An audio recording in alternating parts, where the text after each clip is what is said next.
বলছি যে আমাকে খুঁজছেন না। সব সময় জিদ ভালো লাগে না। কোনদিন এসে শুনবে আমি গলায় দড়ি দিয়েছি। এত লোক মরে, ওরা কেন যে আমাকে চোখে দেখে না? একে তো অভাবের জ্বালা, তারপরে তুমিও যদি জ্বালা।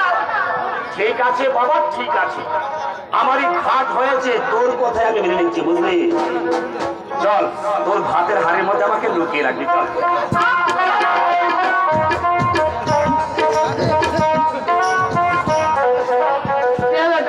শুনতে কিন্তু বেশ ভালো, পকেট মার না হলে বিনে পয়সায় মেয়েটাকে পার করে দিতাম। আর দেখলেন দেখলেন কেমন আমার মেয়েটা ওই ছেলেটার হাত ধরে করে চলে গেল, বলে আমি তো বাপ সামনে আছি, আর সেইটুকু মান্য করবে না, দেখতে একেবারে উচ্ছেদ লেগে কথা বলো স্যার, কথা বলো।